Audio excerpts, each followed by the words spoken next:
ഓരോ സാഹചര്യങ്ങൾക്കനുസരിച്ച് പരിണാമം വരണം. നമുക്ക് 14 വർഷം മുമ്പ് ഈ പ്രസ്ഥാനം തുടങ്ങുന്ന സമയത്തുള്ള സാഹചര്യങ്ങളല്ല എന്നുള്ളത്. പലരും ചോദിക്കുന്നുണ്ട്, ഇതുവരെ ഒരു രാഷ്ട്രീയ പാർട്ടിയുമായിട്ട് സഖ്യമുണ്ടാക്കില്ല എന്ന് പറഞ്ഞവർ എന്തുകൊണ്ട് സഖ്യമുണ്ടാക്കി? ഞാൻ പറഞ്ഞു, 2012 ഒരിക്കലും രാഷ്ട്രീയത്തിട്ട് വരണ്ട എന്ന് തീരുമാനിച്ചിരുന്ന പ്രസ്ഥാനം 2015 മത്സരിക്കേണ്ടതായിട്ടുള്ള സാഹചര്യം വന്നു. 2016 രാഷ്ട്രീയ പാർട്ടിയായിട്ട് രജിസ്റ്റർ ചെയ്യേണ്ടതായുള്ള സാഹചര്യം വന്നു. അങ്ങനെ ഓരോ സാഹചര്യങ്ങളിലും ഉണ്ടായ പരിണാമമാണ് ഇപ്പോൾ NDAയുടെ സഖ്യകക്ഷിയായിട്ട് മാറാനായിട്ടുള്ള സാഹചര്യം സൃഷ്ടിച്ചത്. അതിൻ്റെ ഒരു കാരണം ഞാൻ വ്യക്തമാക്കി കഴിഞ്ഞു. ഇവിടുത്തെ ഇടതും വലതും ചേർന്ന് SDPIയും PDPയും വെൽഫെയർ പാർട്ടിയും ചേർന്ന് 25 പാർട്ടികളെ ഞങ്ങളെ ഈ ഭൂമുഖത്ത് നിന്ന് തുടച്ചു നീക്കണമെന്നൊരു തീരുമാനമെടുത്തപ്പോൾ അതിനെ അതിജീവിച്ച് ഇന്ത്യയിലെ തന്നെ ഏറ്റവും വലിയൊരു ശക്തിയായി മാറുക എന്നുള്ളൊരു ലക്ഷ്യമാണ് ഞങ്ങൾ ആ നിലപാടിലേക്ക് ഞങ്ങളെ മാറ്റിയത്.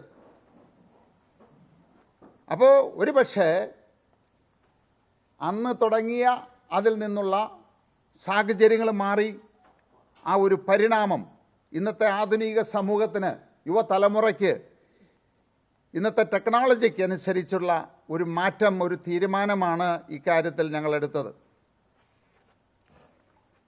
ഇതിൽ പലരും ചോദിക്കുന്ന ഒരു ചോദ്യമുണ്ട്, ഈ കാര്യം ഏകപക്ഷീയമായിട്ട് ഒരു വ്യക്തി അല്ലെങ്കിൽ പാർട്ടിയുടെ പ്രസിഡന്റ് എടുത്തതാണോ എന്ന്.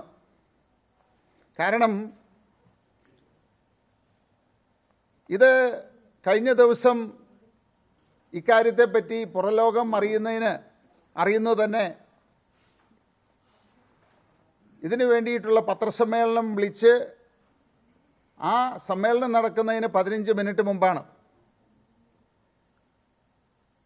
ഇത് 2020 പാർട്ടിയുടെ സംസ്ഥാന കമ്മിറ്റിയിലും ജില്ലാ കമ്മിറ്റിയിലുമെല്ലാം ചർച്ച ചെയ്ത് വളരെ മുമ്പ് തന്നെ തീരുമാനമെടുത്തുള്ളൊരു കാര്യമാണ്.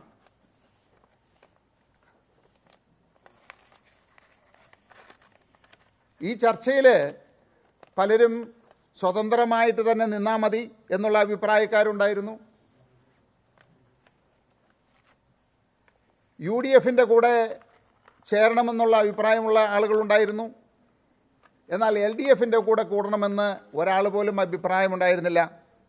അതേ സമയത്ത് ഭൂരിപക്ഷം ആളുകളും NDAയുടെ കൂടെ ഭാഗമാകണം എന്നുള്ള അഭിപ്രായമാണ് അവിടെ രേഖപ്പെടുത്തിയത്. അങ്ങനെ ആ യോഗത്തിൽ യുക്തമായ തീരുമാനമെടുക്കാനായിട്ട് പാർട്ടി അധ്യക്ഷനെ ചുമതലപ്പെടുത്തിയിട്ടുള്ളതാണ്. അപ്പോൾ ഒരു സുപ്രഭാതത്തിൽ പെട്ടെന്നുണ്ടായ, ആരും അറിയാതെ, ആരോടും ചർച്ച ചെയ്യാതെ എടുത്ത തീരുമാനമാണ് എന്നുള്ളത് വസ്തുതാവിരുദ്ധമാണ്. പിന്നെ പലരും പറയുന്നുണ്ട്, ഇങ്ങനെ ഒരു തീരുമാനമെടുത്തു കഴിഞ്ഞപ്പോൾ 2020 പാർട്ടി പിളർന്നു, 2020യുടെ ഒരുപാട് അംഗങ്ങൾ ഇതിൽ നിന്ന് വിട്ടുപോയി എന്നല്ല. നമുക്കറിയാം, ഏതൊരു കാര്യത്തിലും ഒരു പരിണാമം നടക്കുന്ന സമയത്ത് അതിൽ നിൽക്കുന്ന ആളുകൾക്ക് സ്വാഭാവികമായിട്ടുള്ള മനോവിഷമങ്ങളും അഭിപ്രായ വ്യത്യാസങ്ങളും ഉണ്ടാകും. അത് 2012 ഞങ്ങൾ ചാരിറ്റബിൾ ഓർഗനൈസേഷനിൽ നിന്ന് പഞ്ചായത്ത് തിരഞ്ഞെടുപ്പിൽ മത്സരിക്കാൻ തീരുമാനിച്ചു കഴിഞ്ഞപ്പോൾ അന്ന് ഇതിൻ്റെ ഭാഗമായിരുന്ന CPMൻ്റെ അംഗങ്ങൾ പൂർണ്ണമായിട്ടും അതിൽ നിന്ന് വിട്ടുപോയി. അംഗങ്ങളായിരുന്ന BJPയുടെ അംഗങ്ങൾ പൂർണ്ണമായിട്ടും വിട്ടുപോയി. കോൺഗ്രസിൻ്റെ അംഗങ്ങളും വിട്ടുപോയി. അന്നും ഇത് നടന്നിരുന്നു. അതൊരു പരിണാമമായിരുന്നു. 2016 സ്വതന്ത്ര സ്ഥാനാർത്ഥികളിൽ നിന്ന് ഒരു രാഷ്ട്രീയ പാർട്ടിയായിട്ട് രൂപം കൊണ്ടു കഴിഞ്ഞപ്പോൾ രാഷ്ട്രീയത്തിൽ വിശ്വാസമില്ലാത്ത ആളുകൾ അതിൽ നിന്ന് വിട്ടുപോയി. അന്നും ഇത് നടന്നിരുന്നു. പക്ഷേ പാർട്ടി വീണ്ടും ശക്തിയായി മുന്നോട്ട് പോയി. ഇപ്പോൾ ഇങ്ങനെ ഒരു തീരുമാനമെടുത്തു. ഇതും ഞങ്ങളെ സംബന്ധിച്ചൊരു പരിണാമമാണ്. ഇന്നത്തെ കാലഘട്ടത്തിന് ആവശ്യമായ ഒരു തീരുമാനം ഞങ്ങളെടുത്തു. ഒരു പ്രാദേശികമായിട്ട് ഒരു പ്രദേശത്ത് മാത്രമുണ്ടായിരുന്ന ഒരു രാഷ്ട്രീയ പാർട്ടി ദേശീയ തലത്തിലേക്ക് വളർന്നു, ദേശീയ ശ്രദ്ധ ആകർഷിക്കുന്ന തലത്തിലേക്ക് വളർന്നു, ഇന്ത്യൻ പ്രധാനമന്ത്രിയോടൊപ്പം വേദി പങ്കിടുന്ന രീതിയിലേക്ക് വളർന്നു. ഇന്ത്യൻ പ്രധാനമന്ത്രി തന്നെ നേരിട്ട് കേരളത്തിന് വേണ്ട എല്ലാ ആനുകൂല്യങ്ങളും എല്ലാ സഹായങ്ങളും ചെയ്യാമെന്ന് പറഞ്ഞ സാഹചര്യത്തിലേക്ക് വളർന്നു.